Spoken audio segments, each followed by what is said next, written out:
തിരുവനന്തപുരത്ത് ഇ.ഡി. ഉദ്യോഗസ്ഥർ ആക്രമിക്കപ്പെട്ട സംഭവത്തിൽ പോലീസിന് ഗുരുതര വീഴ്ച.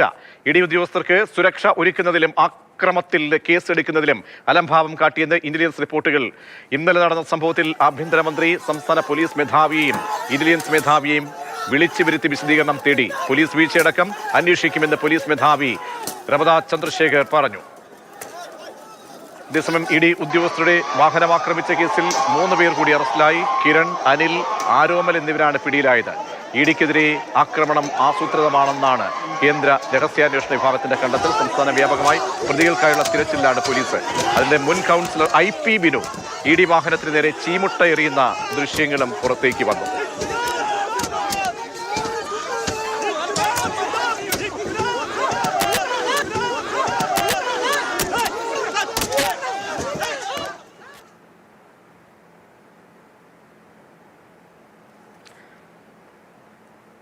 ഇപ്പോൾ ഈ കൊടിയ ആക്രമണത്തിൽ ന്യായീകരണ ക്യാപ്സ്യൂളുകളുമായി CPM-ന്റെ മുതിർന്ന നേതാക്കൾ, സെക്രട്ടേറിയറ്റ് മെമ്പർമാരടക്കം രംഗത്തേക്ക് വരുമ്പോൾ നൽകുന്ന സന്ദേശം എന്താണ്? ഇതടക്കം നമുക്ക് പരിശോധിക്കണം. ശ്രീ ജയസഹിൽ, കോൺഗ്രസ് നേതാവ്, ഒപ്പം രാജേഷ് ചിറപ്പാട്, CPM സഹയാത്രികൻ, ശ്രീ ഷാബു പ്രസാദ്, BJP സഹയാത്രികൻ എന്നിവർ തത്സമയം ചേരുകയാണ്. ശ്രീ ജയസഹിൽ, നോക്കൂ, കഴിഞ്ഞ ദിവസം ഉണ്ടായ ഈ ആക്രമണം നടന്നതിന് ശേഷം ഇന്നിപ്പോൾ നേരത്തോട് നേരമാവുകയാണ്, സമയം ആവുകയാണ്. എന്നിട്ട് കൂടി ഈ പോലീസ് സംവിധാനത്തിന് 8 പേരെ മാത്രമേ പിടികൂടാൻ കഴിഞ്ഞുള്ളൂ. ദൃശ്യങ്ങൾ ഉൾപ്പെടെയുണ്ട്. ആസൂത്രണമെന്ന് തെളിയിക്കുന്ന ആക്രമണം. മുൻ കൗൺസിലർ നേരത്തെ പറഞ്ഞല്ലോ, I.P. ബിനുവിന്റെ അടക്കമുള്ള ദൃശ്യങ്ങൾ പുറത്തേക്ക് വന്നിട്ടും ഇവരെ ആരെയും പിടികൂടാൻ കഴിയാതെ പോകുന്നത് ഈ ആഭ്യന്തര വകുപ്പിന്റെ പരാജയമാണോ ശ്രീ ജയസഹിൽ? ഈ പറയുന്നത് പോലെ ഏതെങ്കിലും തരത്തിൽ തുടക്കത്തിൽ തന്നെ ആഭ്യന്തര വകുപ്പിന്റെ പരാജയം എന്നുള്ള രീതിയിലേക്ക് ഒരു വിലയിരുത്തലൊക്കെ എത്തുന്നത് ശരിയല്ല. ഇവിടെ കഴിഞ്ഞ ദിവസം ഉണ്ടായിട്ടുള്ള ആക്രമണങ്ങളും അതിക്രമങ്ങളും എന്താണെന്ന് നമുക്ക് വളരെ കൃത്യമായി ബോധ്യമുള്ളതാണ്. ഇവിടെ കേരളത്തിൻ്റെ മുൻ മുഖ്യമന്ത്രിയായിരുന്ന സഖാവ് പിണറായി വിജയൻ്റെ നേതൃത്വത്തിൽ അദ്ദേഹത്തിൻ്റെ വീടിന് ചുറ്റും നടന്ന ഈ ഇ.ഡി. റെയ്ഡുമായി ബന്ധപ്പെട്ടിട്ട് ആരൊക്കെയായിരുന്നു ആ സമരത്തിനും അക്രമങ്ങൾക്കും നേതൃത്വം കൊടുത്തത്? കേരളത്തിൻ്റെ മുൻ മന്ത്രിമാർ, പാർട്ടിയുടെ ജില്ലാ തലത്തിലുള്ള നേതാക്കന്മാർ, സംസ്ഥാന തലത്തിലുള്ള നേതാക്കന്മാർ, വിവിധ തലത്തിലുള്ള CPM-ന്റെ എല്ലാ പ്രമുഖ നേതാക്കന്മാരും നേതൃത്വം കൊടുക്കുന്ന അതിനകത്ത് ഈ ആക്രമണങ്ങൾക്ക് നേതൃത്വം കൊടുക്കുന്നത് പോലും തിരുവനന്തപുരം ജില്ലയിലെ I.P. ബിനു എന്നറിയപ്പെടുന്ന DYFIയുടെ പ്രമുഖനായിട്ടുള്ള ഈ പറയുന്ന നേതാവാണ്. അദ്ദേഹത്തിൻ്റെ നേതൃത്വത്തിൽ, അദ്ദേഹത്തിൻ്റെ ബാക്ക്ഗ്രൗണ്ടൊക്കെ നമുക്ക് വളരെ കൃത്യമായിട്ട് അറിയാവുന്നതാണ്. അദ്ദേഹം മുൻ കൗൺസിലർ കൂടിയാണ്. ആ ആൾ ഉൾപ്പെടെ അക്രമ നേതൃത്വം കൊടുക്കുന്നതിൻ്റെ വിഷ്വൽസ് നമ്മൾ കണ്ടതാണ്. അപ്പോൾ നമ്മൾ പറയുന്നത്, ഈ പറയുന്ന CPM-ന്റെ പ്രമുഖ നേതാക്കന്മാർ നേതൃത്വം കൊടുത്തിട്ടുള്ള ആ ഒരു സമരത്തിന് അവരുടെ പാർട്ടി ഓഫീസ്, ജില്ലാ ഓഫീസിലും സംസ്ഥാന ഓഫീസിലും ഒക്കെ പ്രതികളെ സൂക്ഷിച്ചിരിക്കുന്ന ഈ ഘട്ടത്തിൽ പാർട്ടിയുടെ സിസ്റ്റം, ഇവിടെ സംസ്ഥാനം ഭരിച്ച ഒരു പാർട്ടിയുടെ സിസ്റ്റം എന്നുള്ള നിലയ്ക്ക് അവരുടെ ഓഫീസിൽ തന്നെ കയറി ഇന്നലെ അറസ്റ്റ് നടത്തുന്നതിന് വേണ്ടിയിട്ടുള്ള സംഭവ വികാസങ്ങളെല്ലാം നമ്മൾ മാധ്യമങ്ങളിലൂടെ കണ്ടതാണ്. അപ്പോൾ സ്വാഭാവികമായിട്ട് പ്രതികളെ അറസ്റ്റ് ചെയ്തിട്ടുണ്ട്. ഇനിയും കുറ്റക്കാരായിട്ടുള്ള ആളുകളെ അറസ്റ്റ് ചെയ്യേണ്ട ഉത്തരവാദിത്തം ആഭ്യന്തര വകുപ്പിനുണ്ട്. അത് കൃത്യമായി രമേശ് ചെന്നിത്തലയുടെ നേതൃത്വത്തിലുള്ള ആഭ്യന്തര വകുപ്പ് കൃത്യമായി വൈകുന്തോറും അതിന്റെ ഇന്റൻസിറ്റി വളരെ പ്രധാനപ്പെട്ടതാണ്. പല രീതിയിലൊക്കെ പ്രധാനപ്പെട്ട പ്രതികളാണ്, പ്രധാനപ്പെട്ട നേതാക്കന്മാരാണ്. പട്ടിക പരിശോധിച്ചാൽ അറിയാം. അപ്പോൾ പോലീസ് ഇന്നലെ തന്നെ വൈകുന്നേരം ഈ പാർട്ടി ഓഫീസിന് മുൻപിൽ വന്ന് ഒരു ക്രമസമാധാന ചുമതലയുള്ള ADGP അവിടെ നിന്ന് കേഴുന്ന അതിദയനീയമായ കാഴ്ചയാണ്. പോലീസ് മുന്നിൽ ഞങ്ങൾ പ്രതികളെ കാഴ്ചവെക്കാം, പ്രൊഡ്യൂസ് ചെയ്യാം എന്ന് പറയുമ്പോൾ എന്തൊരു ഗതികേടായിരുന്നു ആ പോലീസിന്റെ മുഖം, ആ പോലീസ് പ്രവർത്തകരുടെ, ആ പോലീസ് ഉദ്യോഗസ്ഥരുടെയൊക്കെ തന്നെ ആ ഒരു അവസ്ഥ. അപ്പോൾ ഒരു ആസൂത്രണത്തിലുണ്ടായ പിഴവ് അവിടെ ബോധ്യപ്പെടുകയും പിന്നീട് ആസൂത്രണത്തിൽ പിഴവ് സംഭവിച്ചു, അത് മാറ്റിവെച്ചാൽ പിന്നീട് നടപടികൾക്ക് വേഗത വേണമല്ലോ, അതുണ്ടാകുന്നില്ല. അല്ല, അത് ഞങ്ങൾ ചില ഉദ്യോഗസ്ഥരെ സംബന്ധിച്ചിടത്തോളം ഞങ്ങൾ തീർച്ചയായിട്ടും പരിപൂർണമായി അവർ ഈ ഭരണം മാറിയത് അറിഞ്ഞിട്ടില്ല എന്നൊരു തോന്നൽ ഞങ്ങൾക്കുൾപ്പെടെ ഉണ്ടായിട്ടുണ്ട്. അവർ ഭരണം മാറിയത് അറിയാത്തതുകൊണ്ടാവാം. എന്തായാലും ഒരു സംശയവും നിങ്ങൾക്ക് വേണ്ട. കേരളത്തിലെ മാധ്യമങ്ങളുടെ മുന്നിൽ നിന്ന് ഒരു കോൺഗ്രസിന്റെ പ്രധാനപ്പെട്ട വക്താവ് എന്നുള്ള നിലയിൽ ഞാൻ പറയാൻ ആഗ്രഹിക്കുന്നു, കൃത്യമായി ഈ പറഞ്ഞ കുറ്റക്കാരായിട്ടുള്ള ആളുകൾ, ഈ പറയുന്ന പോലെ ഉദ്യോഗസ്ഥരെ ആക്രമിച്ച ആളുകൾ, വാഹനം തകർത്ത ആളുകൾ, ആരൊക്കെയാണോ പ്രതികൾ, അവരെ അറസ്റ്റ് ചെയ്യാനുള്ള ഉത്തരവാദിത്തം കോൺഗ്രസിനുണ്ട്, UDF ഗവൺമെന്റിനുണ്ട്. ആ UDF ഗവൺമെന്റ് നേതൃത്വത്തിലുള്ള ആഭ്യന്തര വകുപ്പിനുണ്ട്. അത് വളരെ കൃത്യമായി തന്നെ അത്തരം പ്രതികളെ അറസ്റ്റ് ചെയ്യുന്നുള്ള കാര്യത്തിൽ ഒരു സംശയമുണ്ട്. പിന്നെ ഈ തരത്തിലുള്ള കേഴലും വീഴലും ഒക്കെ ആയിട്ട് പല ആളുകളും ഈ പറയുന്നത് പോലെയുള്ള ചർച്ചകളും ഇന്നും ഭരണം മാറിയത് അറിയാതെ പ്രവർത്തിക്കുന്ന ചില ഉദ്യോഗസ്ഥരുമുണ്ട്. അത്തരം ആളുകളെ തിരഞ്ഞു പിടിച്ച് അത് മനസ്സിലാക്കിക്കൊണ്ട് തന്നെ ഞങ്ങൾ മുന്നോട്ട് പോകാൻ തയ്യാറാണ്. ഈ പറയുന്ന ആരോപണങ്ങളെല്ലാം തന്നെ ഈ പറയുന്ന പ്രതികളായിട്ടുള്ള ആളുകളെ ആരെങ്കിലും സംരക്ഷിക്കുന്നുണ്ടെങ്കിൽ അവരെ മാറ്റി നിർത്തി, അവരെ ഏതൊക്കെ രീതിയിൽ സർവീസിൽ നിന്ന് മാറ്റി നിർത്താൻ കഴിയുമോ അതെല്ലാം മാറ്റി നിർത്തി തന്നെ ഈ ഗവൺമെന്റ് മുന്നോട്ട് പോകും. പിന്നെ ഇതേ സംബന്ധിച്ച് നിങ്ങളൊരു കാര്യം മനസ്സിലാക്കേണ്ടത്, ഞാൻ ഒരു കാര്യം ഇവിടെ സൂചിപ്പിക്കാൻ ആഗ്രഹിക്കുക. ഈ പിണറായി വിജയന്റെ വീടുമായി ബന്ധപ്പെട്ട് ഇത്തരത്തിലൊരു ED അന്വേഷണവുമായി ബന്ധപ്പെട്ടിട്ട് ഈ പറയുന്ന അക്രമത്തിൻ്റെയൊക്കെ കാര്യമുണ്ടോ? കേരളത്തിന്റെ മുൻ മുഖ്യമന്ത്രിയായിരുന്ന സാക്ഷാൽ പിണറായി വിജയൻ അദ്ദേഹം കോടിയേരി ബാലകൃഷ്ണന്റെ വീട്ടിലേക്ക് ED റെയ്ഡ് നടന്ന സമയത്ത് പറഞ്ഞൊരു സ്റ്റേറ്റ്മെന്റ് ഉണ്ട്. എന്തായിരുന്നു ആ സ്റ്റേറ്റ്മെന്റ്? സ്വാഭാവികമായിട്ടുള്ള നടപടിക്രമങ്ങളല്ല, അതൊക്കെ നടന്നോട്ടെ എന്നാണ് പറഞ്ഞത്. അപ്പോൾ സാക്ഷാൽ പിണറായി വിജയന്റെ വീട്ടിൽ ഒരു നീതിയും ഈ കോടിയേരി ബാലകൃഷ്ണന്റെ വീട്ടിൽ മറ്റൊരു നീതിയും കാണിക്കുന്ന CPMന്റെ ഇരട്ടത്താപ്പ് നയം ശരിയല്ല എന്നുള്ളതാണ്. എനിക്ക് ഇന്നലെ വളരെ സങ്കടകരമായി തോന്നിയൊരു കാര്യം, ഈ പറയുന്നത് പോലെ കോടിയേരി ബാലകൃഷ്ണന്റെ മകൻ ബിനീഷ് കോടിയേരി പിണറായി വിജയന്റെ വീട്ടിൽ ഈ സമരങ്ങൾക്ക് നേതൃത്വം കൊടുക്കുകയാണ്. ആ പിണറായി വിജയൻ ഈ ബിനീഷ് കോടിയേരിയുടെ വീട്ടിൽ നടന്ന സംഭവ വികാസങ്ങൾക്ക് അന്ന് CPM എടുത്ത സ്റ്റാൻഡ് ഉണ്ടായിരുന്നു. CPMന്റെ എത്ര നേതാക്കന്മാർ ഇതുപോലെ പോയി അവിടെ പ്രതിഷേധത്തിന് നേതൃത്വം കൊടുത്തു. ഈ പറയുന്ന പോലെ ഏതെങ്കിലും തരത്തിൽ ഈ കോടിയേരി ബാലകൃഷ്ണനെ ഇത്രയും ആക്രമിക്കുന്ന ഒരു സാഹചര്യം ഉണ്ടായപ്പോൾ പോലും ഒരു വാക്കുകൊണ്ടോ നോക്കുകൊണ്ടോ ഒന്ന് സംരക്ഷണം കൊടുക്കാൻ പോലും അന്ന് കമ്മ്യൂണിസ്റ്റ് മാർക്സിസ്റ്റ് പാർട്ടിയോ ഈ പറഞ്ഞ പിണറായി വിജയനോ തയ്യാറായിട്ടില്ല. പക്ഷേ ഇന്ന് പിണറായിയുടെ വീട്ടിൽ വന്നപ്പോൾ അവിടെ ഒരു രണ്ട് നീതി ഉണ്ടായി എന്നുള്ള കാര്യത്തിൽ ഒരു സംശയവും നിങ്ങൾക്ക് വേണ്ട. ശരി, മടങ്ങിയെത്ത ശ്രീ ഷാബു പ്രസാദ്, നഗ്നമായ രീതിയിലുള്ള ഒരു ആക്രമണം അത് ആസൂത്രിതമാണെന്ന് തോന്നുന്ന രീതിയിലേക്കാണോ? കാരണം ഇന്നെന്താണ് ഇന്നത്തെ ആക്രമണത്തിന് ശേഷം പ്രധാനപ്പെട്ട നേതാക്കൾ പറഞ്ഞത്, നമ്മുടെ വാക്കുകൾ ആ ബൈറ്റുകളിൽ എന്താണ് പറയുന്നത്? അപ്രതീക്ഷിതമായി പിണറായിയെ സ്നേഹിക്കുന്ന ഒരു കൂട്ടം ആളുകൾ അതൊരു മോബിൻ്റെ ഇടയിലേക്ക് ഈ വാഹനം വന്ന് കയറുമ്പോൾ അവിടെ ഒരു അറ്റാക്ക് അത് സ്വാഭാവികമാണ് എന്നുള്ളതാണ്. പക്ഷേ അതല്ല, ദൃശ്യങ്ങളിൽ നോക്കൂ, അവിടെ കാറ് തടഞ്ഞു നിർത്തുന്നത് ആറ്റുകാൽ ഉണ്ണി മുൻ കൗൺസിലർ, മറ്റൊരു കൗൺസിലറായ IP ബിനു മുട്ട ഒരു സഞ്ചിയിൽ പ്ലാസ്റ്റിക് കവറിൽ മുട്ട തൂക്കിയിട്ട് കയ്യിൽ വെച്ചുകൊണ്ട് ഓടി എറിയുകയാണ്. അപ്പോൾ ഇതിലൊരു ആസൂത്രണം കൃത്യമായി CPMന്റെ ഭാഗത്തുനിന്ന്, CPMന്റെ ജില്ലാ നേതൃത്വത്തിൻ്റെ ഭാഗത്തുനിന്ന് ഉണ്ടായിട്ടുണ്ടോ? അങ്ങനെയെങ്കിൽ CPMന്റെ അവിടെ ഉണ്ടായിരുന്ന മുതിർന്ന നേതാക്കന്മാർ, സംസ്ഥാന സെക്രട്ടറി ഉൾപ്പെടെയുള്ളവർ അവരുണ്ട്, അവരൊക്കെ ഇതിൻ്റെ ഉത്തരവാദിത്തം ഏറ്റെടുക്കേണ്ടവരല്ലേ? അവരൊക്കെയും ഈ പ്രതിപ്പട്ടികയിലേക്ക് വരേണ്ടതല്ലേ? അങ്ങനെയെങ്കിൽ എന്തുകൊണ്ടാണ് പോലീസ് ഇങ്ങനെ ഇപ്പോൾ തണുപ്പൻ സമീപം കാട്ടുന്നത് ഈ ഘട്ടത്തിൽ? നോക്കൂ പ്രതീക്ഷേ, ഈ രീതിയിലുള്ള അക്രമം എന്ന് പറയുന്നത് ഈ കമ്മ്യൂണിസ്റ്റുകാരുടെ ബ്ലഡിലുള്ള സാധനമാണ്. അവർക്കധികം കാര്യം ഇങ്ങനെ ഒരു കാര്യം ചെയ്യാൻ അത് ആസൂത്രണം ചെയ്ത് നടപ്പാക്കുക എന്ന് പറയുന്നത് അവർക്ക് അധികം സമയമൊന്നും വേണ്ട, റിഫ്ലക്സ് ആണത്. അവരുടെ കഴിഞ്ഞ 10 വർഷമായിട്ട് അത് അവർ വളരെ കഷ്ടപ്പെട്ട് അത് അടക്കി ഒതുക്കി വെച്ചിരിക്കുകയായിരുന്നു. ഈ ഒരാഴ്ച 10 ദിവസമല്ലേ ആയുള്ളൂ, 10 ദിവസമായിട്ട് ഈ സംഭവം കൊണ്ട് മാറി.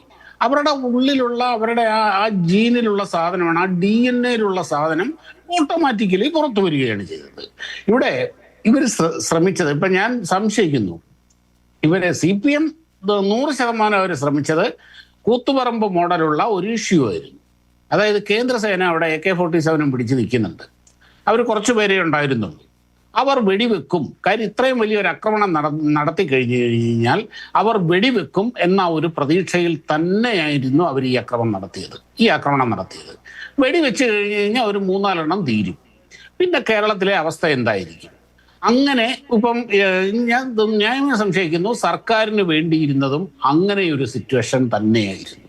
കാര്യം ഇങ്ങനെ ഒരക്രമം നടന്ന് അവിടെ ആരെങ്കിലും മരണപ്പെട്ടാൽ അതിലൂടെ CPM ഇപ്പോൾ നേരിട്ട് കൊണ്ടിരിക്കുന്ന ഒരു വളരെ വലിയ പബ്ലിക്കിൻ്റെ ഇടയിലുള്ള വലിയ ചോദ്യങ്ങളുണ്ട്.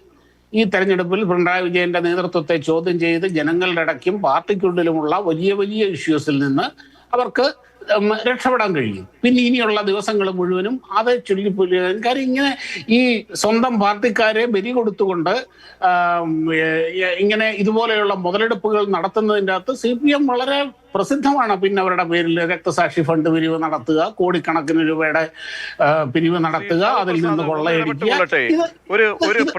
ഒരു പ്രതികരണം കേട്ട ശേഷം ഞാൻ അങ്ങയിലേക്ക് വരാം. ഇന്ന് M സ്വരാജ് മുൻ MLA CPMന്റെ സെക്രട്ടേറിയറ്റ് അംഗം നടത്തിയ ഒരു പ്രതികരണം ഈ ആക്രമണത്തെ കുറിച്ച്, അതൊന്ന് കേൾക്കാം. കേരളത്തിന്റെ മുഖ്യമന്ത്രി പിന്നെന്തേ ക്ലിഫ് ഹൗസിലേക്ക് താമസം മാറ്റാത്തത്?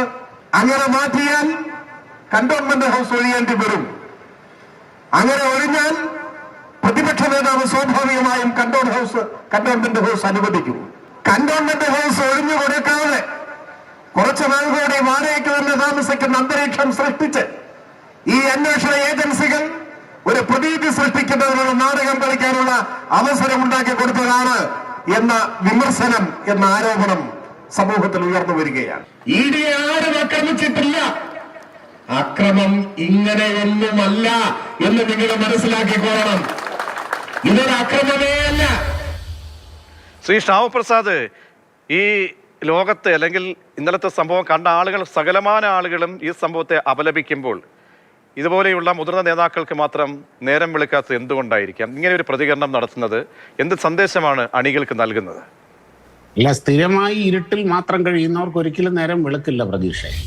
അവർ ഇരുട്ടിന്റെ സന്തതികളാണ്, അവർക്ക് നേരം വെളുക്കില്ല. അതിനെ നമ്മൾ അതൊന്നും വെറുതെ പ്രത്യേകിക്കേണ്ട കാര്യമൊന്നുമില്ല.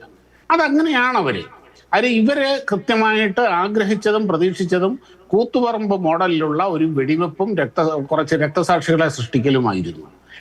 സംസ്ഥാന സർക്കാരിനും പ്രതീക്ഷിച്ചതും ആഗ്രഹിച്ചതും അത് തന്നെയാണ്. കാര്യം അത് സംഭവിച്ചാൽ കൃത്യമായി കേരളത്തിന്റെ രാഷ്ട്രീയ ചർച്ചകൾ മുഴുവൻ വഴിമാറിപ്പോകും. സർക്കാർ അവർ നേരിട്ടുകൊണ്ടിരിക്കുന്ന വലിയ വെല്ലുവിളികളുണ്ട്. ഇപ്പോൾ അതിൽ നിന്ന് അവർ രക്ഷപ്പെടും, CPM രക്ഷപ്പെടും. ഇവർ രണ്ടുപേരും അവിടെ ഒരൊറ്റ വെടിവെപ്പ് ഉണ്ടായാൽ മാത്രം മതി. കാര്യം CRPF അംഗങ്ങൾ അവിടെ കുറവായിരുന്നു. വലിയ ആക്രമണം നടന്നു കഴിഞ്ഞാൽ അവർ നേരെ വെടിവെക്കും. ഈ രണ്ടുപേരുടെയും പദ്ധതികളാണ് CRPF അവര് സംയമനം പാലിച്ചതിലൂടെ പൊളിഞ്ഞത്. ഇനിയിപ്പോ സംഭവിക്കാൻ പോകുന്നത് എന്താണെന്ന് പറഞ്ഞാൽ ഒരു കേസെടുക്കുക, കാര്യങ്ങളൊക്കെ ഉണ്ടല്ലോ അറിഞ്ഞില്ലേ. അവർ ഇതുവരെ കേരള പോലീസിലെ നേതാക്കന്മാരാരുമില്ല. ഇറങ്ങി തിരിച്ച ആവേശ കമ്മിറ്റിക്കാർ കുറച്ചുപേർ പെട്ടു.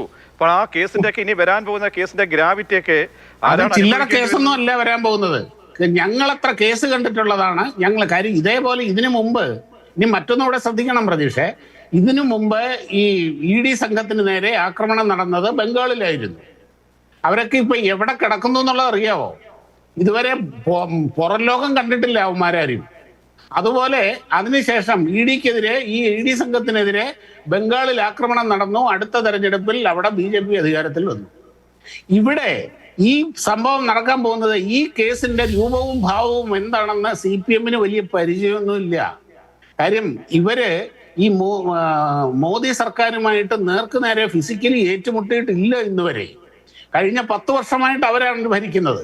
അതുകൊണ്ട് അവർ വലിയ കാര്യമായ ആക്രമണം നടത്തിയിട്ടില്ല. അതിനുശേഷം ഈ പുതിയ കാലഘട്ടത്തില് ഇവരെന്താണ് ഈ ചെയ്തതിന്റെ ഗ്രാവിറ്റി എന്താണ്, അത് അനുഭവിക്കാൻ പോകുന്നത് എന്താണെന്നുള്ളത് ഇനി കാണാൻ പോകുന്ന പൂരമാണത്. അത് കാണാൻ പോകുന്നതേ ഉള്ളൂ. കാര്യം CPMന് വേണ്ടിയിട്ട് തല്ലാനും കൊല്ലാനും മുട്ട എറിയാനും ഒരൊറ്റ കുഞ്ഞിനെ അവർക്ക് കിട്ടില്ല. എറിയാൻ പോയാൽ ഇതായിരിക്കും അവസ്ഥ എന്നുള്ള രീതിയിൽ ജന്മം കോഞ്ഞാണ്ടയായി പോകും ഈ ഇത്ര എണ്ണത്തിന്റെയും. ഇവിടെ കിടന്ന് മുദ്രാവാക്യം വിളിക്കുകയും മുട്ടയെറിയുകയും ചെയ്യുന്ന പോലല്ല ഈ കേസ് വരാൻ പോകുന്നത്. അത് ഇനിയും വരും ദിനങ്ങളിൽ കാണാൻ പോകുന്ന പൂരം നമുക്ക് അന്നേരം കാണാം. ശ്രീ രാജേഷ് ചിറപ്പാട്, അങ്ങനെ കുറച്ചുപേരെ അക്രമത്തിന്റെ വഴിയിലേക്ക് ഇറക്കി വിട്ടു. ആ ഇറക്കി വിട്ടത് തികച്ചും ആസൂത്രിതമാണെന്ന് തെളിയുകയാണ്. അവിടെ എന്താണ് IP ബിനു, ഒരു ഉത്തരവാദിത്തപ്പെട്ട ജില്ലാ കമ്മിറ്റിയുടെ ഭാഗമായിട്ടുള്ള CPMന്റെ തിരുവനന്തപുരത്ത് ഒരു നേതാവാണ്, കൗൺസിലറായിട്ടിരുന്ന നേതാവാണ്. കുറച്ചുപേരെ സംഘടിപ്പിച്ചു. ആ സംഘടിപ്പിച്ചത് ആകസ്മികമായിട്ട് അല്ലെങ്കിൽ ഉണ്ടായിട്ടുള്ള ആ ഒരു സ്പോട്ടിലുണ്ടായ ഒരു വൈകാരിക പ്രകടനമല്ല എന്ന് തെളിയുകയാണ്. ആസൂത്രണം ഇതിൻ്റെ പിന്നിലുണ്ടായിട്ടുണ്ട് എന്നതിൻ്റെ കൃത്യമായിട്ടുള്ള നഗ്നമായിട്ടുള്ള നമുക്ക് കാണാൻ കഴിയുന്ന രീതിയിലുള്ള ആ ഒരു എവിഡൻസ്, തെളിവ് ഇപ്പോൾ സംഭവിച്ചിരിക്കുകയാണ്. ഇപ്പോൾ ജില്ലാ നേതൃത്വം ഇത് നേരത്തെ തന്നെ ആസൂത്രണം തുടങ്ങിയതല്ലേ? സംസ്ഥാന നേതൃത്വത്തിനും, കാരണം സംസ്ഥാനത്തിൻ്റെ ചില്ലറക്കാരല്ല നേതാക്കന്മാർ വന്ന് നിന്നത് അവിടെ. അപ്പോൾ അവർക്കൊക്കെ ഉത്തരവാദിത്തമില്ലേ? എന്താണ് ഇതിനെ CPM എന്ത് പറഞ്ഞാണ് ഇതിനെ പ്രതിരോധിക്കുന്നത്? ഇതിനകത്ത് നമ്മൾ മനസ്സിലാക്കേണ്ട ഒന്ന് രണ്ട് കാര്യങ്ങളുണ്ട്. ഇതിപ്പം ഷാബു പ്രസാദിൻ്റെ ഭീഷണിയൊന്നും തൽക്കാലം ഞാൻ അതിന് മറുപടി അത്രേ പറയുന്നുള്ളൂ. ഷാബു പ്രസാദിൻ്റെ ഭീഷണിയൊന്നും കമ്മ്യൂണിസ്റ്റുകാർക്ക് നേരെ വേണ്ട. കമ്മ്യൂണിസ്റ്റുകാരെന്ന് പറഞ്ഞു കഴിഞ്ഞാൽ കേരളത്തിലും ഇന്ത്യയിലെ ചരിത്രം എടുത്തു കഴിഞ്ഞാൽ വലിയ പോരാട്ടങ്ങളുടെയും ചെറുത്തുനിൽപ്പിൻ്റെയും വലിയ ചരിത്രമുള്ളതാണ്. അതുകൊണ്ട് ഷാബു പ്രസാദിൻ്റെ ഭീഷണി തൽക്കാലം വേണ്ട. അത് മാത്രമേ ഷാബു പ്രസാദിനോട് എനിക്ക് പറയാനുള്ളൂ. അദ്ദേഹം ഈ നരേന്ദ്രമോദി ഗവൺമെൻറ്റിൻ്റെ സംഘപരിവാറിൻ്റെ ചട്ടുകമായി, രാഷ്ട്രീയ ചട്ടുകമായി ഇവിടെ വന്ന് ED എല്ലാ നിയമങ്ങളെയും കാറ്റിൽ പറഞ്ഞുകൊണ്ട് അല്ല ഞാൻ പറയുമ്പോൾ അനങ്ങാതിരുന്നോളാം കേട്ടോ. ഭീഷണിയൊന്നും ഇങ്ങോട്ട് വേണ്ട. നിങ്ങൾ പറയുമ്പോൾ ഞാൻ മിണ്ടാതിരുന്നിട്ടുണ്ട്. നിങ്ങളുടെ ഭീഷണി ഞാൻ മിണ്ടാതിരുന്ന് കേൾക്കുക. നിങ്ങൾ ആരാണ് ഭീഷണിപ്പെടുത്താൻ? നിങ്ങളൊന്നും അല്ല. നിങ്ങളൊന്നും ഭീഷണിപ്പെടുത്തണ്ട. നിങ്ങൾ പറഞ്ഞപ്പോൾ ഞാൻ അക്ഷരം മിണ്ടിയിട്ടില്ല. മനസ്സിലായില്ലേ പറയുന്നത്? പിന്നെന്താ, എനിക്ക് പറയാനുള്ള കാര്യങ്ങൾ പ്രജേഷ് എന്നോടാണ് ചോദ്യം ചോദിച്ചത്. എന്നോട് ചോദ്യം ചോദിച്ചിട്ടുണ്ട്, ഞാൻ അതിന് മറുപടി പറഞ്ഞു. നിങ്ങളൊന്നും എന്നെ ഒന്നും വരട്ടാനൊന്നും വേണ്ട. ഷാബു പ്രസാദാണ് ഇനി കമ്മ്യൂണിസ്റ്റുകാരെ വരട്ടാൻ നടക്കുന്നത്. ഷാബു പ്രസാദിനെ പോലുള്ള അന്ധവിശ്വാസികളും ആണ് ഇനി കമ്മ്യൂണിസ്റ്റുകാരെ വരട്ടാൻ നടക്കുന്നത്. നിങ്ങൾ അവിടെ മിണ്ടാതിരിക്കുക തൽക്കാലം. എന്നോട് ചോദിക്കുന്ന ചോദ്യത്തിന് ഞാൻ മറുപടി പറയട്ടെ. നിങ്ങൾ അവിടെ മിണ്ടാതിരിക്കുക. നിങ്ങൾ മിണ്ടിയപ്പോൾ ഞാൻ ഒരക്ഷരം പ്രതികരിച്ചിട്ടില്ല. പിന്നെന്താ? ഷാബു പ്രസാദിനോടുള്ള മറുപടി അത്രേ ഉള്ളൂ. ഇനി കാര്യത്തിലേക്ക് വരാം. അതിന് മറുപടി പറയാതെ പോകാൻ കഴിയില്ലെന്നേ. അതുകൊണ്ടാണ് ഇതാരെ പേടിപ്പിക്കുന്നവർ. അപ്പോൾ ഇതിനകത്ത് നടന്ന സംഭവത്തെ സംബന്ധിച്ച് വളരെ കൃത്യമായി ഇന്നലെ കേരളത്തിലുള്ള എല്ലാ ചാനലുകളും, മാതൃഭൂമി അടക്കമുള്ള ചാനലുകൾ ചർച്ച ചെയ്തതാണ്. ഇന്നലെ സൂപ്പർ പ്രൈം ടൈമിൽ പിന്നെ അഭിലാഷിൻ്റെ ചോദ്യങ്ങൾക്ക്, അല്ലെങ്കിൽ ആ പ്രൈം ടൈമിൽ സഖാവ് പി ജയരാജൻ ഈ വിഷയത്തെ സംബന്ധിച്ച് വളരെ കൃത്യമായി ഇതിനെ സംബന്ധിച്ച് പറഞ്ഞതാണ്. എങ്ങനെയാണ് അക്രമത്തിലേക്ക് വരുന്ന ഒരു അവസ്ഥയുണ്ടായത്? അതൊരു അക്രമം. ഇപ്പം സ്വരാജിൻ്റെ കേൾപ്പിച്ചല്ലോ, നിങ്ങൾ സ്വരാജിൻ്റെ പ്രസംഗം കേൾപ്പിച്ചല്ലോ. അപ്പം ഇത് നമ്മൾ മനസ്സിലാക്കേണ്ട കാര്യം, അവിടെ എന്തുകൊണ്ടാണ് കണ്ണൂർ അല്ലെങ്കിൽ അതുപോലുള്ള കോഴിക്കോട് കണ്ണടച്ചിങ്ങനെ പറയുന്നത് എന്തുകൊണ്ടാണ്? കേട്ടില്ല. ഇടിക്ക് നേരെ ഒരു അക്രമം നടന്നിട്ടില്ല. കണ്ണടച്ചുകൊണ്ട് എങ്ങനെ നിങ്ങൾക്ക് കണ്ണടച്ചുകൊണ്ട് ഇടിക്കെതിരെ അല്ലല്ലോ അക്രമം നടന്നത്. അത് നിങ്ങളും ഈ വിഷ്വൽ കണ്ടോണ്ടിരിക്കുകയല്ലേ. ഇടിക്കെതിരെയുള്ള ആക്രമണമാണോ അത്? ഇപ്പം മനസ്സിലാക്കേണ്ടത് എന്തുകൊണ്ടാണ് കണ്ണൂരും കോഴിക്കോടൊന്നും ഈ ആക്രമണം നടക്കാതെ പോയത്? എന്തുകൊണ്ടാണ്? അപ്പം പോലീസിൻ്റെ ഭാഗത്ത് നിന്ന് ഒരു ജാഗ്രത കുറവുണ്ടായിട്ടുണ്ട്. എന്താ കാരണം അറിയോ? അവിടെ സ്വാഭാവികമായി കേരളത്തിൻ്റെ 10 വർഷമായിട്ടുള്ള കേരളത്തിൻ്റെ മുൻ മുഖ്യമന്ത്രി, CPIM-ന്റെ സമുന്നതനായ നേതാവ്, പോളിറ്റ് ബ്യൂറോ അംഗം ആയിട്ടുള്ള അദ്ദേഹത്തിനെ വളരെ ആസൂത്രിതമായി ED എന്ന് പറഞ്ഞതുകൊണ്ട് വളരെ ആസൂത്രിതമായി യാതൊരു തരത്തിലുള്ള മര്യാദയും പാലിക്കാതെ പിന്നെ സംഘപരിവാറിൻ്റെ ചട്ടവുമായി യൂണിയൻ ഗവൺമെൻറ്റിൻ്റെ ചട്ടുവങ്ങളായി വന്നുകൊണ്ട് ഒരു റെയ്ഡ് നടത്തുമ്പോൾ സ്വാഭാവികമായും കമ്മ്യൂണിസ്റ്റ് പാർട്ടിയുടെ പ്രവർത്തകർ സ്വാഭാവികമായും തടിച്ചുകൂടും. അപ്പോൾ അവിടെ ചെയ്യേണ്ട ഒരു കാര്യമുണ്ടായിരുന്നു. ഇത് പിടിയിലായ ആളുകളുടെ പശ്ചാത്തലം നമ്മൾ നോക്കണം. ഈ പറയുന്ന പിടിയിലായിട്ടുള്ള പലരുടെയും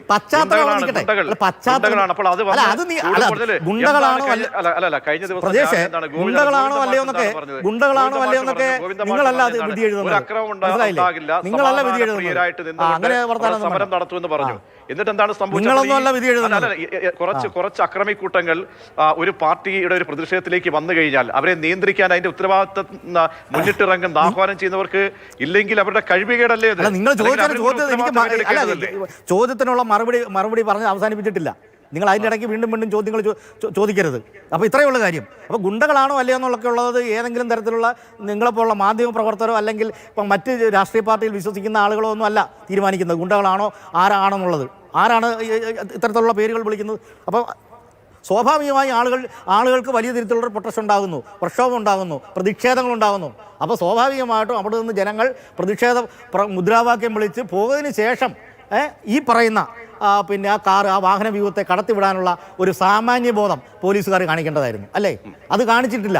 അത് കാണിക്കണമായിരുന്നു. ആ ജനക്കൂട്ടത്തിൻ്റെ രോക്ഷാകുലരായി നിൽക്കുന്ന ജനക്കൂട്ടത്തിൻ്റെ പാർട്ടി പ്രവർത്തകർക്കിടെ ഇടയിലേക്കൂടെ തന്നെ ആ വണ്ടി പോകണമെന്ന് അങ്ങനെ നിശ്ചയിക്കുന്നത് സ്വാഭാവികമായും അവിടെ ഒരു പ്രതിഷേധം ഉണ്ടാവും, അല്ലേ? സ്വാഭാവികമായി പ്രതിഷേധം ഉണ്ടാകും. അതിനെ വെറും ഗുണ്ടാ പ്രവർത്തനങ്ങളായിട്ടോ അന്നും കാണാൻ കഴിയില്ല. സ്വാഭാവികമായിട്ടുണ്ടായ പ്രതിഷേധമാണ്. അതാണ് എം സ്വരാജ് പറഞ്ഞത്. ഞാൻ പറഞ്ഞിട്ട് എം സ്വരാജ് പറഞ്ഞത് എന്താണ്? എം സ്വരാജ് ഇപ്പോൾ പറഞ്ഞത് നിങ്ങൾ കേട്ടതില്ലേ? ഇഡിയെ ശാരീരികമായി ആക്രമിക്കുന്ന തരത്തിലേക്ക് കാര്യങ്ങൾ വന്നിട്ടില്ല. എന്തുകൊണ്ടാണ്? അവിടെ സ്വാഭാവികമായി ആ വാഹന വ്യൂഹത്തിന് നേരെ സ്വാഭാവികമായ പ്രതിഷേധം ഉണ്ടായി. അതിൻ്റെ ഗ്ലാസുകൾ തകർന്നു. മനസ്സിലായില്ലേ? അപ്പൊ അതാണ് ഉണ്ടാകുന്നത്.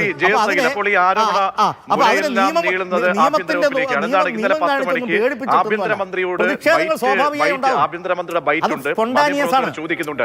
അതായത് ഇങ്ങനെ ഒരു സംഭവം നടക്കുന്നുള്ളൂ. അദ്ദേഹം പറഞ്ഞു ഞങ്ങളെ അറിയിച്ചില്ല എന്ന് പറഞ്ഞൊഴിയാൻ കഴിയുന്നതാണ്. ഇവിടെ ഒരു വിപുലമായ ഇന്റലിജൻസ് സംവിധാനമുണ്ട്. ഈ ഭരണം മാറിയതിന്റെ ആലസ്യം മാറിയിട്ടില്ല എന്നൊക്കെ പറഞ്ഞ് ഒഴിയാവുന്നതാണോ? ഇന്നലെ അവരുടെയൊക്കെ ഈ ഉദ്യോഗസ്ഥരുടെ വനിതകളടക്കമുള്ളവരുടെ ജീവൻ നഷ്ടപ്പെടാഞ്ഞത് ഒരു ഭാഗ്യമാണ്, ആശ്വാസമെന്ന് നമുക്ക് പറയാൻ കഴിയുകയുള്ളൂ. ആ നിലയിലേക്ക് സാഹചര്യങ്ങൾ മാറി. ഒരു പാവപ്പെട്ട ഒരു തൊഴിലാളി, ഒരു ടാക്സി തൊഴിലാളി ആ സമയത്ത് കാട്ടിയ വാഹനം മുന്നോട്ട് കൊണ്ടുപോകാൻ കാട്ടിയ ഒരു ആർജവം അതുകൊണ്ട് മാത്രമാണ് മറ്റൊരു രീതിയിലും ആ സാഹചര്യം മാറാതിരുന്നത്. അപ്പോൾ കൃത്യമായ പ്ലാനിങ്. കണ്ണൂരും കോഴിക്കോടും നമ്മൾ എന്താണ് കണ്ടത്? സ്വാഭാവികമായും അവിടുത്തെ മുതിർന്ന നേതാക്കന്മാരെ വിളിച്ചു, ഒരു അനുരഞ്ജന ചർച്ച നടത്തി. അത് മുന്നിട്ടിറങ്ങിയതാരാണ്? അവിടുത്തെ കഴിവുള്ള നിതിൻ രാജി എന്ന കണ്ണൂരിലെ ഒരു ഉദ്യോഗസ്ഥൻ. പിന്നീട് എന്താണ്? വാഹനങ്ങൾ പോകാൻ വേണ്ടി 2 സൈഡിലും നിരനിരയായി വരിയൊഴുക്കി ബാരിക്കേഡ് പോലെ പോലീസ് നിന്നു. വളരെ പ്ലാനിങ്ങോടുകൂടി തിരുവനന്തപുരത്ത് ഇത്രയും ഫോഴ്സുള്ള വളരെ തന്ത്രപ്രധാനമായ ഒരു മേഖലയിൽ നടക്കുന്ന ഈ കാര്യത്തിൽ അത് ഉദ്യോഗസ്ഥരുടെ അല്ലെങ്കിൽ ആലസ്യത്തെ അങ്ങനെ പറഞ്ഞ് ന്യായീകരിക്കാൻ കഴിയുന്നതാണോ? കൃത്യമായ ഒരു പിഴവ് സംഭവിച്ചു, അത് ഈ ആഭ്യന്തര വകുപ്പ് ഏറ്റെടുത്തേ പറ്റൂ. 10 ദിവസം മാത്രമേ ആയുള്ളൂ ഞങ്ങൾ കയറിയിട്ട് എന്ന് പറഞ്ഞത് ഒരു ന്യായീകരണമല്ലല്ലോ ശ്രീ ജയസഹിൽ. ഞാൻ അങ്ങനെ ഒരു 10 ദിവസമായി ഏറ്റെടുത്തു എന്നുള്ള ന്യായീകരണമായിട്ടൊന്നും പറഞ്ഞിട്ടില്ല പ്രതീക്ഷ. ഒരു കാര്യം മനസ്സിലാക്കേണ്ടത്, ഈ പറയുന്നത് പോലെ പ്രിയപ്പെട്ട ഇടതുപക്ഷത്തിൻ്റെ പ്രതി രാജശേഖരൻ പറഞ്ഞ വാചകം ഓർത്തിട്ട് തോന്നുകയാണ് ഈ പറഞ്ഞതുപോലെ ആൾക്കൂട്ടത്തിനിടയിലൂടെ വണ്ടി കടത്തി വിട്ടു എന്നുള്ളത്. അവിടെ അന്വേഷണം കഴിഞ്ഞു കഴിഞ്ഞാൽ, അന്വേഷണം പൂർത്തിയായി കഴിഞ്ഞാൽ ഉദ്യോഗസ്ഥർക്ക് പോകേണ്ട ഒരു സാഹചര്യം ഉണ്ടല്ലോ. ആ ഉദ്യോഗസ്ഥർ കടന്നു പോകുന്ന സമയത്ത്, ആ അന്വേഷണം കഴിഞ്ഞ സമയത്ത് എന്നാൽ ഈ പറയുന്ന ആൾക്കൂട്ടം ഉണ്ടാക്കിയ ആളുകൾ തന്നെ ആ ആൾക്കൂട്ടം അങ്ങ് വിരിച്ചു വിട്ടാൽ പോരായിരുന്നു, അവരങ്ങ് സമാധാനമായിട്ട് പോകുമായിരുന്നല്ലോ. ഈ അക്രമം ഉണ്ടാക്കിയ ആളുകൾ പറയണ്ടേ, അവർ അന്വേഷിച്ചിട്ട് പോകട്ടെ. എന്തെങ്കിലും ഈ മുഖ്യമന്ത്രി നാഴികയ്ക്ക് 40 വട്ടം പറയാറുണ്ടല്ലോ മടിയിൽ കനവില്ലെങ്കിൽ ഭയപ്പെടേണ്ട കാര്യമില്ല എന്നുള്ളത്. അങ്ങനെ മടിയിൽ കനവില്ല, ഭയപ്പെടേണ്ട കാര്യമില്ല എന്നുണ്ടെങ്കിൽ പിന്നെ എന്തിനാണ് ഈ ആൾക്കൂട്ടം, എന്തിനാണ് ഈ ചീമുട്ടയർ, എന്തിനാണ് ഈ വാഹനം അടിച്ചു തകർക്കുന്ന ഒരു സാഹചര്യം ഉണ്ടാകുന്നത്? അപ്പോൾ ഈ പറയുന്നത് പോലെ ഈ അക്രമം അഴിച്ചു വിട്ടുകൊണ്ട് ഈ അന്വേഷണ ഏജൻസികളെ പേടിപ്പിക്കാമെന്നുള്ളതും കേരളത്തിലെ പോലീസിന്റെ നിഷ്ക്രിയമാണ് കാരണം എന്നൊക്കെ പറയുമ്പോഴും കേരളത്തിലെ പൊതുസമൂഹം ഒന്നടങ്കം മുഖ്യമന്ത്രിയോടൊപ്പവും മുഖ്യമന്ത്രിയുടെ കുടുംബത്തോടൊപ്പം നിൽക്കണമെന്ന് CPM-ന്റെ നേതാക്കന്മാർ ആഹ്വാനം നടത്തുന്ന ഈ സാഹചര്യത്തിൽ നിങ്ങളൊരു കാര്യം മനസ്സിലാക്കേണ്ടത്, എന്തിനു വേണ്ടിയിട്ടാണ് മുഖ്യമന്ത്രിയുടെ കുടുംബത്തോടൊപ്പം, മുൻ മുഖ്യമന്ത്രിയുടെ കുടുംബത്തോടൊപ്പം നമ്മൾ നിൽക്കേണ്ട സാഹചര്യം ഉണ്ടാകേണ്ടത്? എന്തിനു വേണ്ടിയിട്ടാണ്? അദ്ദേഹത്തിന്റെ മകളുമായി ബന്ധപ്പെട്ട ഏതെങ്കിലും ഒരു ആരോപണത്തിന് അദ്ദേഹമോ അദ്ദേഹത്തിന്റെ മകളോ കൃത്യമായ ഒരു മറുപടി ഈ ഘട്ടത്തിലെങ്കിലും പറയാനുള്ള സാഹചര്യം ഉണ്ടായിട്ടുണ്ടോ?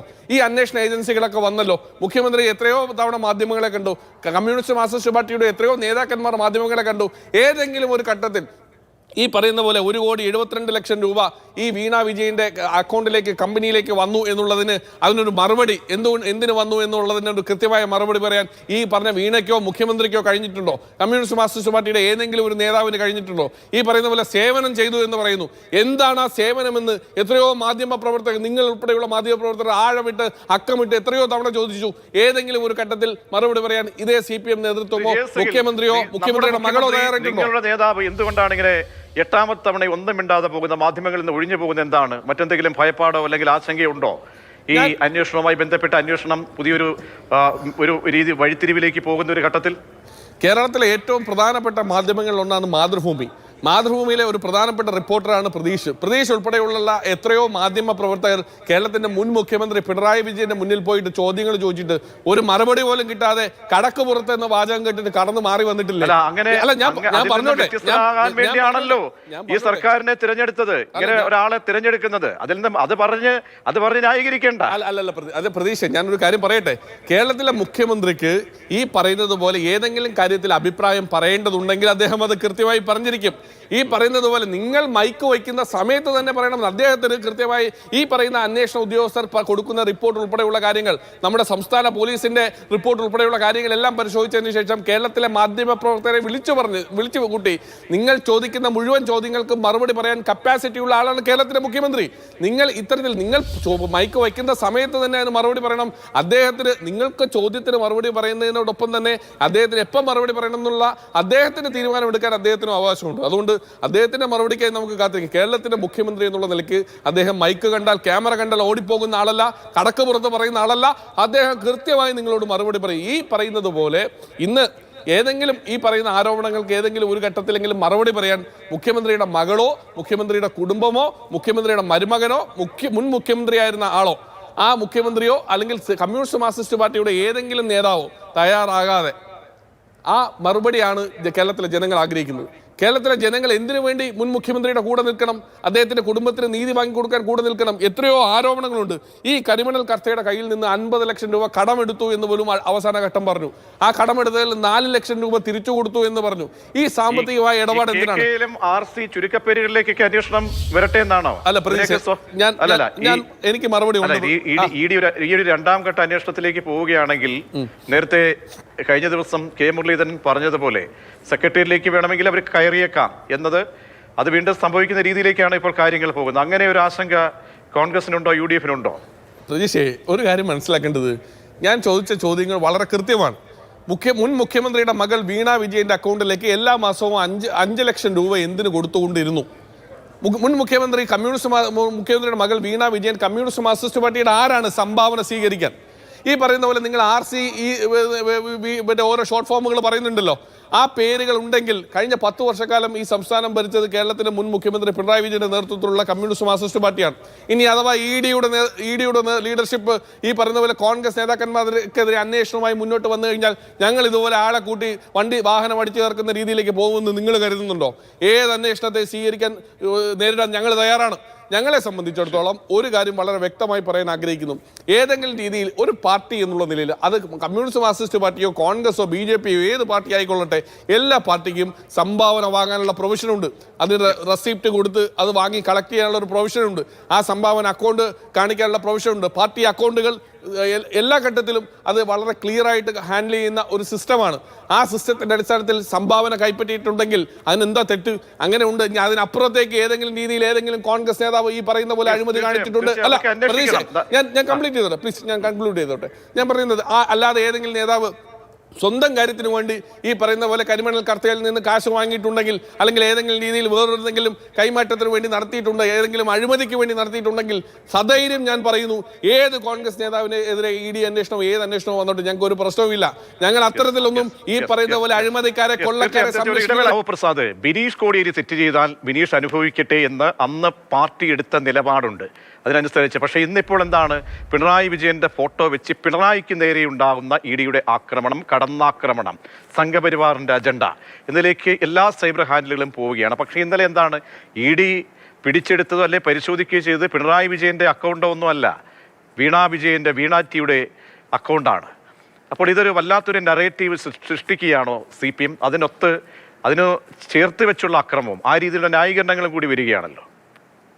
പ്രതീക്ഷേ, ഇപ്പൊ ഈ CPM നേരത്തെ പറഞ്ഞാൽ അവർക്ക് കൃത്യമായ ഒരു സിസ്റ്റവും കാര്യങ്ങളും ഒക്കെ ഉണ്ടായിരുന്നു. എന്നാൽ ഇപ്പൊ കോൺഗ്രസ് പാർട്ടി എങ്ങനെയാണോ സോണിയ കുടുംബത്തിന്റെ കയ്യിലായത്, DMK എന്ന് പറയുന്നത് എങ്ങനെയാണോ ഇവരുടെ കരുണാനിധി കുടുംബത്തിന്റെ കയ്യിലായത്, എങ്ങനെയാണോ തൃണമൂൽ കോൺഗ്രസ് മമതയുടെ കയ്യിലിരിക്കുന്നത് എന്ന് പറഞ്ഞതുപോലെ CPM എന്ന് പറയുന്നത് ഈ തിരുട്ടു ഫാമിലിയുടെ കയ്യിലാണ്. അത് ആ ലെവലിലേക്ക് CPM-നെ എത്തിച്ചു എന്നുള്ളിടത്താണ് പിണറായി വിജയന്റെ ഏറ്റവും വലിയ വിജയം. അതുകൊണ്ട് ഇപ്പൊ ബിനീഷ് കോടിയേരിക്കെതിരെ ഒരു ന്യായം, പിണറായി വിജയന്റെ മകൾക്കെതിരെ വേറൊരു ന്യായം, ഇതൊന്നും പറയുന്നതിൽ കാര്യമില്ല. ആ പാർട്ടിയുടെ സിസ്റ്റം മുഴുവനും പോയി കഴിഞ്ഞു. ഇത് പൂർണ്ണമായും ഇല്ലെങ്കിലും ഒന്ന് ആലോചിച്ച് നോക്കേ ഇവിടെ. ശരി